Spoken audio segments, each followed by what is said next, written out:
This episode is sponsored by TherapyNotes, therapynotes.com. Be sure and check them out and be sure and use the promo code Gordon, Gordon, and you can try them out for 2 months for free.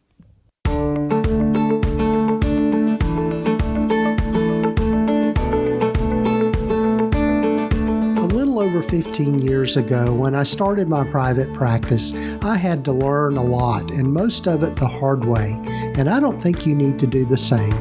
Hi, I'm Gordon Brewer, a licensed psychotherapist, and welcome to the Practice of Therapy podcast, part of the PsychCraft network of podcasts. Join me in this journey of discovery as we have conversations with other leaders and professionals in both the mental and allied health fields. Join us as we explore both the business and clinical sides of running a private practice.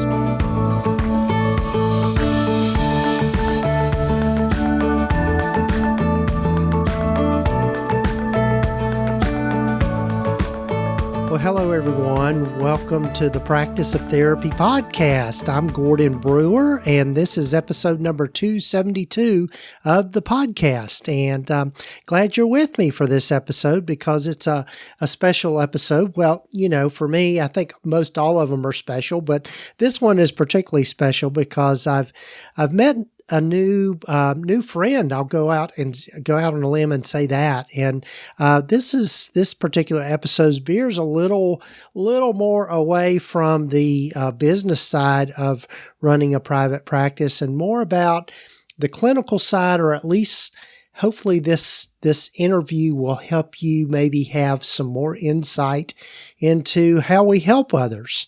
And I met this amazing person. His name is Pavel Ythjall. And hopefully, Pavel, I'm pronouncing your name correctly.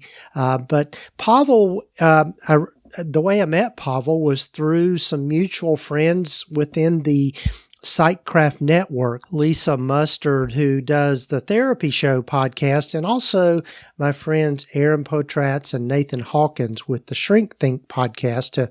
And both of those podcasts are part of the PsychCraft network. But anyway, they did some interviews with Pavel, and I'll commend those to you, and we'll try to have links here in the show notes for those episodes so you'll get some different takes on Pavel's story and understanding him and really what he has to offer us as clinicians. And as much as anything, I think what I learned most from Pavel is the importance of being present with people. And, you know, as caregivers, when I say caregivers, I mean in the sense of being therapists and providing care for people.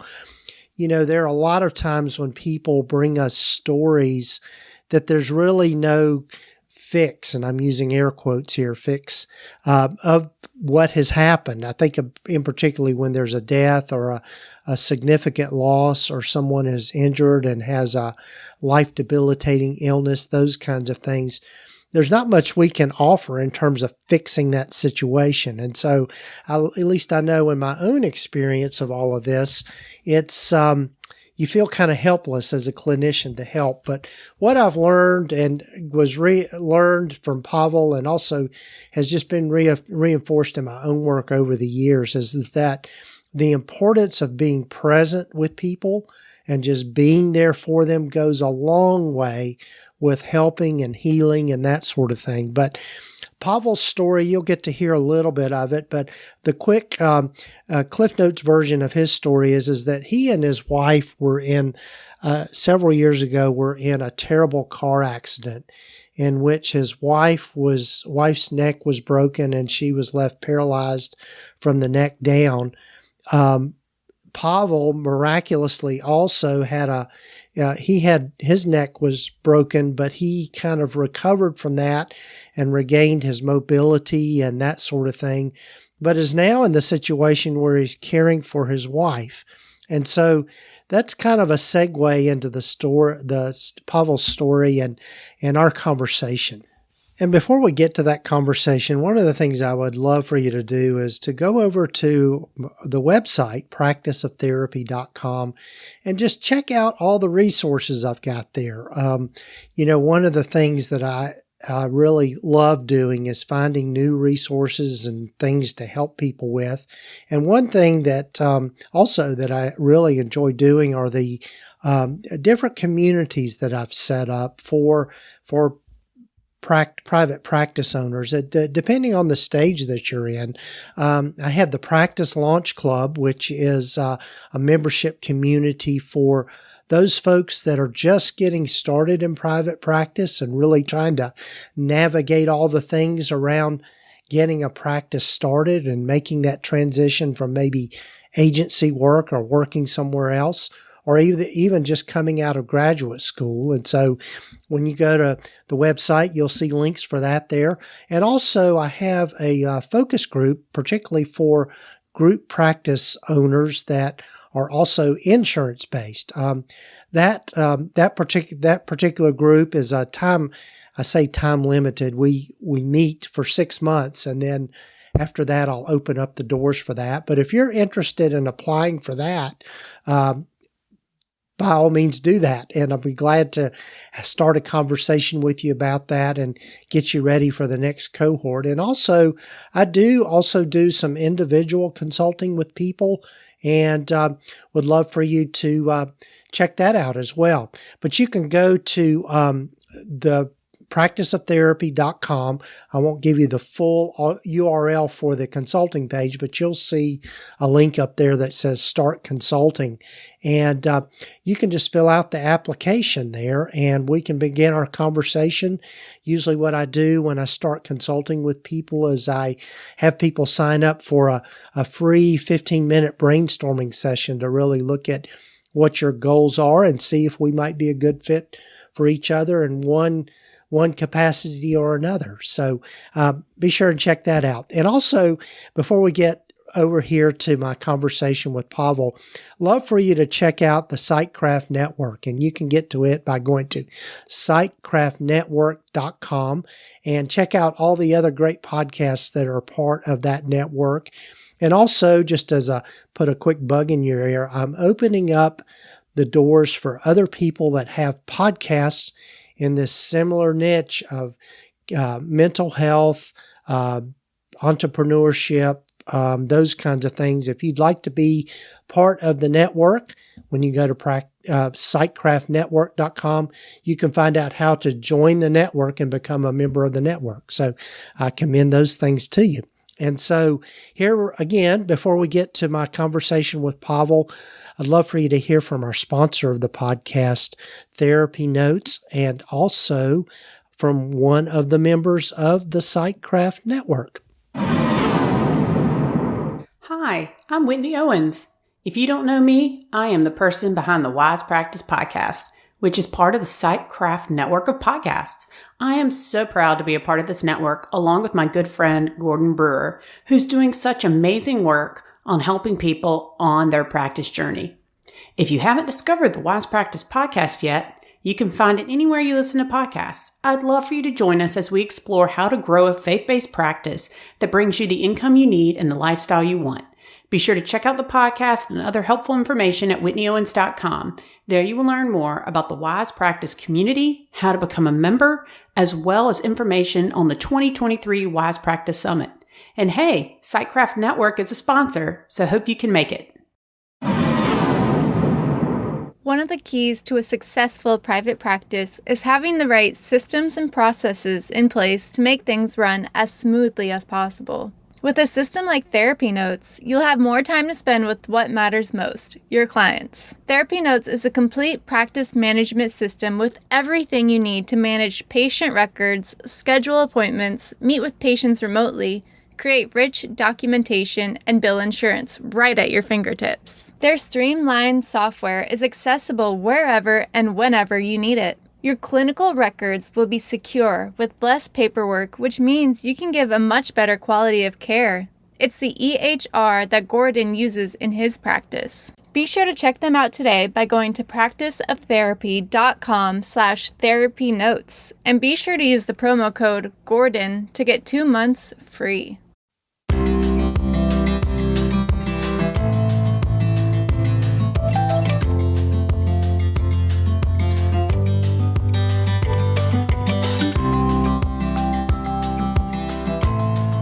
Well, hello, everyone, and welcome to the podcast. And I'm really excited for you all to get to hear from somebody I've recently become acquainted with, and that's Pavel Ythjall.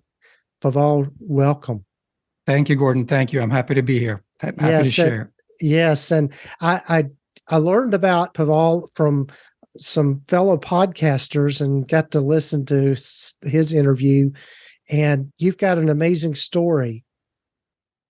Thank you. Yeah, it's an amazing in the sense that, well, in many different ways, I guess, but both me and my wife were unlucky to both break our necks, but we were lucky in the sense that we got an enormous amount of help and love. And the trials and tribulations after these 7 years have become sort of my passion and purpose now to share with other people and see if we can't get more people help, so to speak. Yes. And I think that this is just a relevant topic for any of us going through what we go through in life. And I think, I dare I say on the tail end of COVID and really people being aware of when life gets hard, how do we help people and how do we live into the power of being present with people? Yeah, it's a good question, Gordon. I don't want to take your podcast down too much, but after our accident, what was miraculous in a way was to see who showed up for us. Like we were two strong, athletic people in the prime of our lives, but with broken necks, you're very vulnerable, both mentally and physically. And both of our families did not show up for us. So our blood families, they just didn't want any part of it for different reasons. Right. But who did show up was doctors, friends that heard about our accident on Facebook that had gone through similar things. So we became a whole new family of people that wanted to help, just by word of mouth. And that was miraculous. Yes. So maybe a good place for us to start is, as I start with most everybody on this podcast, is tell us a little more about yourself and how you've landed where you've landed. Wow. Okay. I'm from Sweden and immigrated to America 14 years ago. Hollywood, America, Hollywood. I was a photographer and always dreamt about coming to America, and I did. And I found success pretty fast here in America.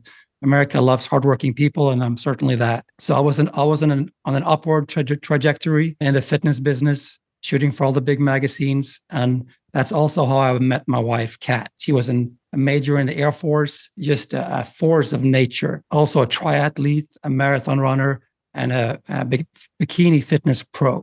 So we met on a rooftop in Hollywood at a fitness party.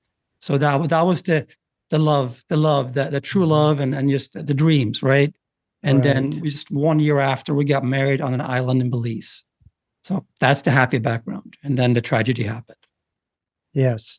And so for folks that might not be aware, I know that you and your wife were in a terrible car accident, and it's a miracle that you're both alive.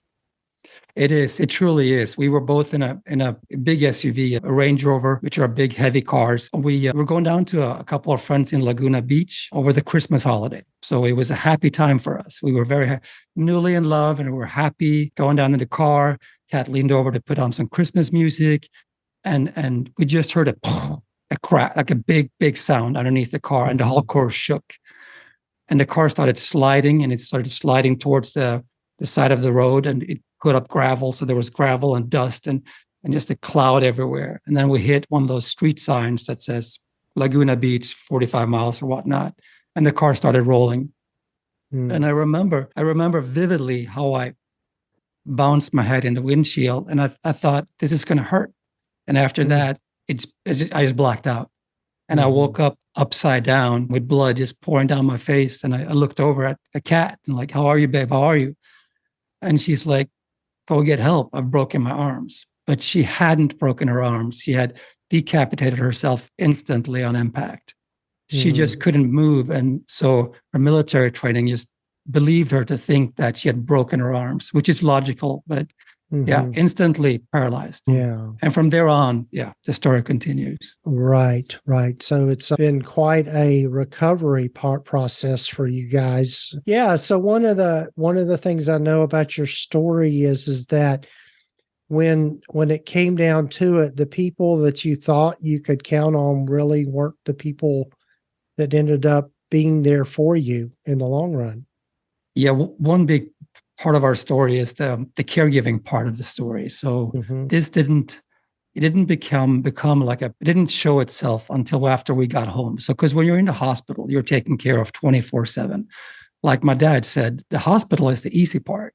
You got doctors, nurses, trauma people, you got everything you need 24/7. You just ring a little bell or blow in a little pipe and someone will be there for you. So it was, even though that was really hard, obviously our worlds fell apart. It was when we got home when the real struggle started.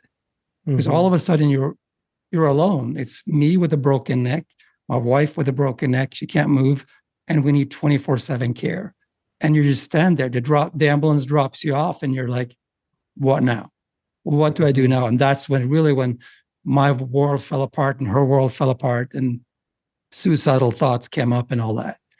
Sure. So we just went down to really deep rabbit hole of blackness in the beginning. Right. That's when I discovered that none of our families had the opportunity or want to come and help. And in some way, I understand it. There's so much sorrow. And I mean, people have so much trouble just dealing with their everyday problems.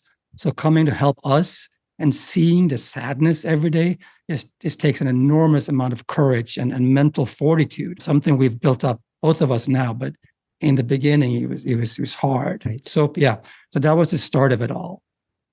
What did happen was that while our families were not there for us, strangers started appearing. So I've just premiered a documentary about the heroes in a book I wrote, and I screamed out on Facebook. I was just really screaming out for help, and in my blog posts, and people that have gone through similar stuff contacted me and asked how they could help.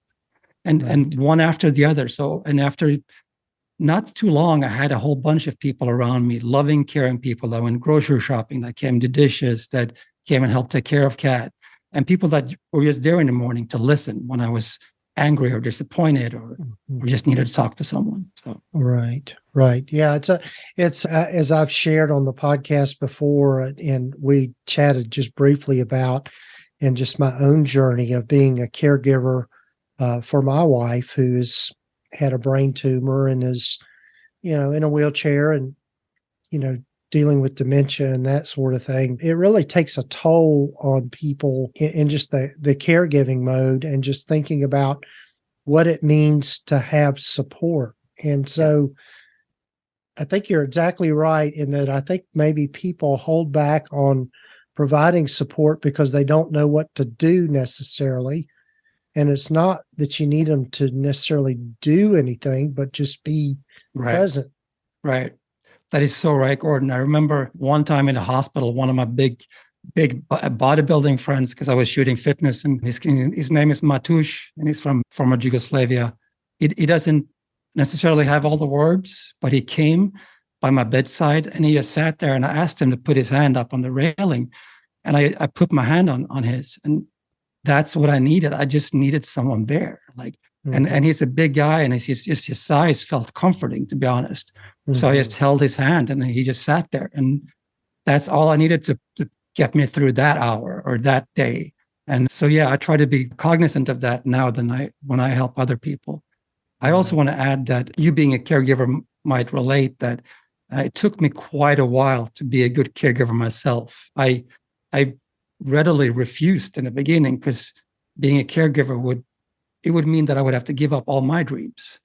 And I was lucky in the sense that I had my mobility. So in a way, I could just leave Kat and continue my journey. Innately, something inside me told me not to do that. But I still held on to the dreams I had. Like, I wanted my previous life. I didn't want to change it. So it took me a long time it actually took me until Kat she looked me straight in the eyes and said, "What if it was you? What if this happened to you?" And then empathy came in, and I was like, yeah, what if this was me? What would I want my wife to do for me? And it switched me. It really switched me. And from that point on, I pride myself of being, as good of a caregiver as I can be, but I'm present, I'm there for her, and I'll fight for her, every second of the day. Right, right. Yeah, that resonates. And I think something that you kind of allude to there is moving from the resentment of it all Yeah. to more acceptance. Yeah. And so, yeah. So what was that process like for you of just kind of moving from those two places? I think one thing that saved me in the sense is that the way I looked at things. So my wife has always been an adventurer, and she made me adventurous. So before me met, I was from Sweden, so I'm very organized and structured, and I get things done. But I'm may not be the most happening person in the world. May not, and she made me adventurous. We got married in Belize, and we did all these trips. So in a way, me being a caregiver became like a crusade of good, or a crusade of doing good, a crusade of helping others. And that in itself became adventurous. Mm. Now I'm talking to you, Gordon. I've written a book. I've done a documentary. I'm going to do a feature film. So there was a way to swivel it for my mind to cope with it, I guess. Mm-hmm. This took a while. It took 3, 4, 5 years to really swivel it. But now I usually tell people this: if I had the choice of the accident happen or not happen, I would want it to happen if it was only happening to me. And God knows I've gone through some bad times. I mean, I had a halo mounted on my face. I broke my neck. I stroked out. Both my shoulders are dislocated. So I've been bad, but it made me a better person. And being empathetic and being able to help another person and see the gratitude, and then it's just, there's no other feeling. There's nothing that makes you feel better than helping other people. It just, the stepping stone to get to that point is really high. And that's why it's so hard. But once you get there, and I think you're there yourself, Gordon, it's just, it's beautiful. There's nothing better. Even though you're tired, wept out, and maybe whatever you are, it's just this beautiful feeling of being able to help. And it's because it's meaningful. It gives you purpose. Yeah. And that's what drives me now. So sorry, I forgot what you asked, Gordon. Well, it's just, just thinking about moving from resentment about things to acceptance of things, but as you were saying all that, one of the things that I'm reminded of is that, when there's a tragedy of some sort, or there's some sort of catastrophe, the thing that seems to be the redemptive part of it is when you see all the people that show up to help. I mean, I'm thinking like, in recent years, hurricanes and natural disasters and that kind of thing, people showing up for that has a way of grabbing at us or touching us in a way that just kind of puts all the other nonsense of life to the side.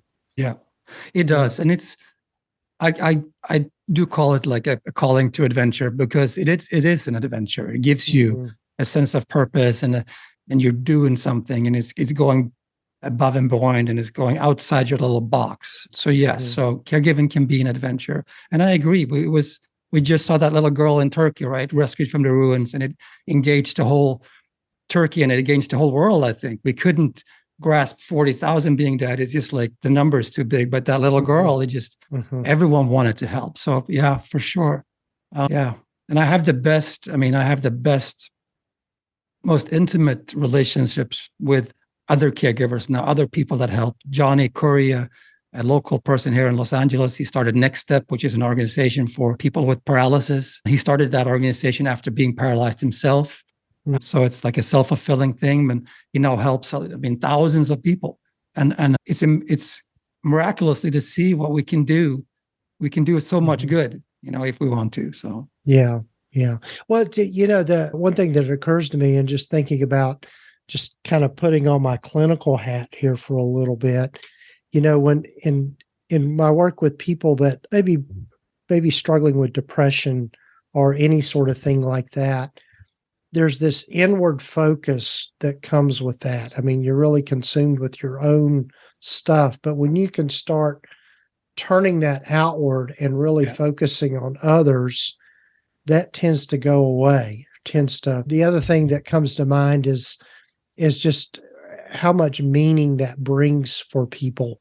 Yeah. And I think that's what you're hitting on there, Pavel, is the tragedy that you've had and you and your wife have had there has been some meaning that has come out of that for the two of you. I make an assumption for your wife as well, but yeah. No, for sure. I mean, you have a choice. I think you have a choice, Gordon. When something happens to you, you can either go down the abyss and maybe never get out, right? Or you can try to make something out of it. And we were strong enough to try to make something out of it, so to speak. And I think therapists have a huge role in trying to help people bridge that bridge, because it's not easy at all, so to speak. When it comes to my wife, she is just a force of nature in that after the accident, all she can do is move her neck and her shoulders, but she works with a stick in her mouth called a stylus, and she's now almost a licensed family therapist. So she's doing her practicums. She also works full-time for Space Force. So there is no, it's interesting to see, like, we're living this day and age where we complain about everything, or many people complain about everything. And as you said, live in words and have wants. But when you look at Kat, my wife, and you can see what she does with her one finger, her stylus and voice control.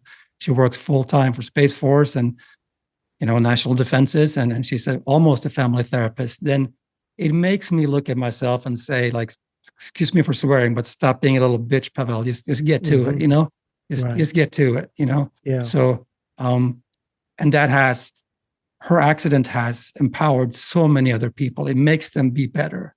So yes, that there has been something positive, even though Kat might not agree. She has brought out the best of us.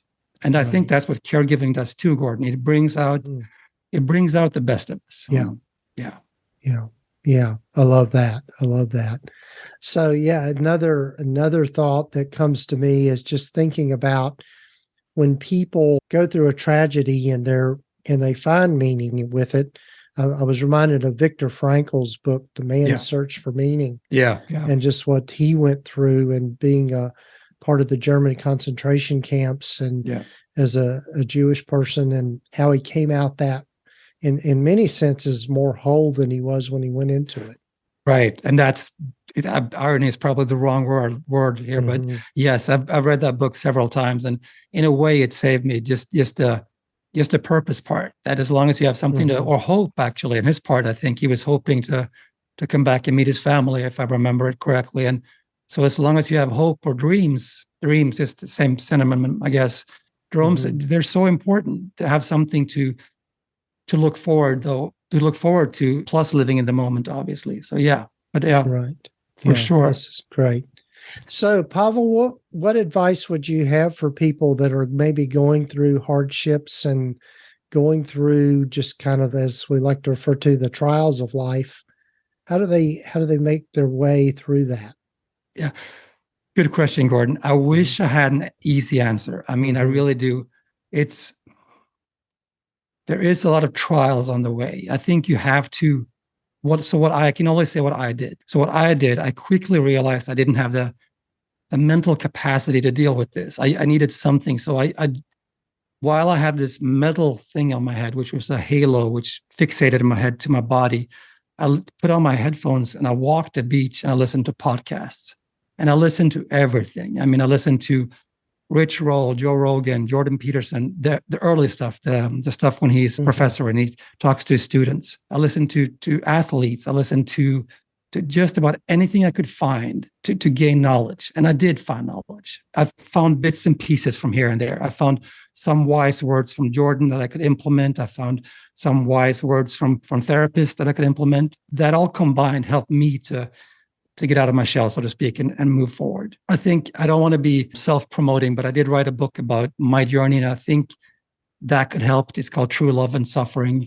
And that I know that has helped other people. I'm brutally honest and frank in it. And I think my honesty helps people, because I do tell them that I failed. Like, I failed my wife. I told her in front of military people that I don't want to be a caregiver. I don't want to help her. But I needed to say that in order to then be able to help her. So my honesty, I think, helps people. It helps people to, I give it legitimacy to being honest, to being able to say that I don't want to help her, because you have to say it first, and then you can start overcoming it and want to help her.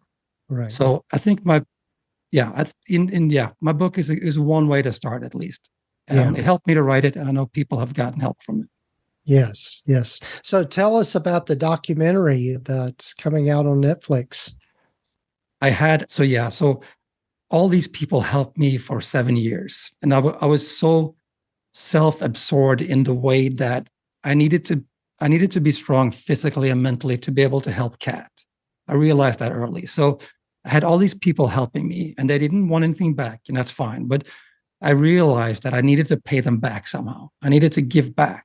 So this is my love letter to some of the people that helped us. So the 10 closest people that helped us, I needed to show them something. I needed the world to see them. I needed the world to see why they helped us, and needed to show the world that there are good people out. And I forget who said it. It was an Indian doctor, I said, who said something like, when something good happens, it needs to be documented because there's just too few examples of it. So that's why I did it. So I worked pretty hard a year documenting their lives, editing together a pretty short 40-minute documentary, fast-paced, but very emotional. And I think it makes people better watching it. They'll get inspiration from it. Right. And it's on Netflix. Is that correct? It will be. Not yet, but yeah, it will okay. be. Yeah. Okay. That's awesome. That's awesome.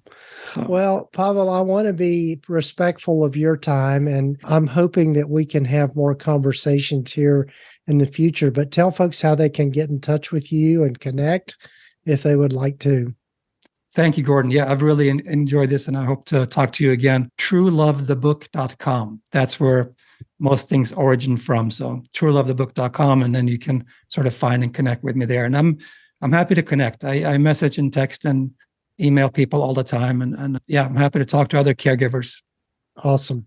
And we'll have the links in the show notes and the show summary for people to get to it easily. And I know I'm ready to connect with you just around caregiving, because I know that's an area of support that for those of us in this role of being a caregiver for our spouses definitely needs the support.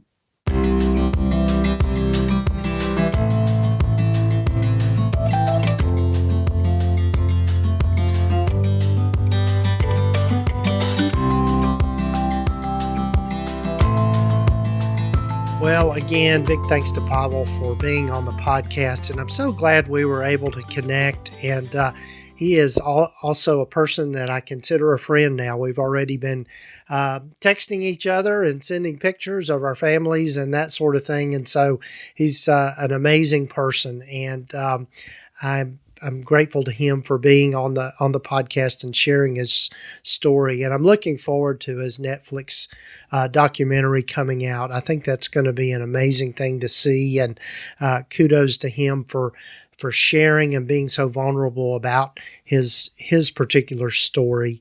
And you can find links here in the show notes to connect with him and find out more about all that he is doing. So also, big thanks to our sponsor of the podcast, TherapyNotes. You can check them out at practiceoftherapy.com/therapynotes, and be sure and use the promo code just Gordon, Gordon, to try them out for 2 months for free. I will say that I'm always amazed at how much they are improving that platform and just staying on top of all the new ways to make it more useful for therapists. I know one of the things recently that they added for me as an insurance-based practice is the ability to check on benefits and that sort of thing for our clients right within the platform. And so that's a huge time saver and game changer for us without having to jump around and call a bunch of different places. You can just check benefits right there in the platform, which is a pretty cool feature. So thanks again to TherapyNotes for being a sponsor of this podcast. And also be sure and check out the Psychcraft Network. You can find out more about them by find out more about it and all of us that are part of that network by going to psychcraftnetwork.com. And if you have a podcast and are interested in becoming a member of the network, you can find out how to do that when you go to that URL. So take care, folks. Hope you're having a good March. almost over with March, and happy spring. I didn't say that at the beginning. It's officially springtime now, although the weather here in East Tennessee tells us it hasn't made up its mind. So anyway, take care, folks, and looking forward to being in your ears and in your life next week.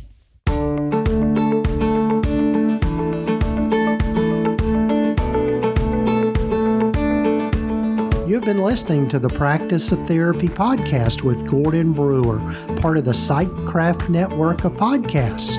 You can find out more about the other great podcasts in the network by visiting psychcraftnetwork.com. And if you haven't done so already, please visit us at practiceoftherapy.com and get your free private practice startup guide, along with a lot of other great resources and webinars and free things just by visiting. Also, be sure to follow us wherever you might be listening to your podcasts. This podcast is intended to be educational in purpose and is not intended to give legal, accounting, or counseling advice. If you need a professional, find the right person for that.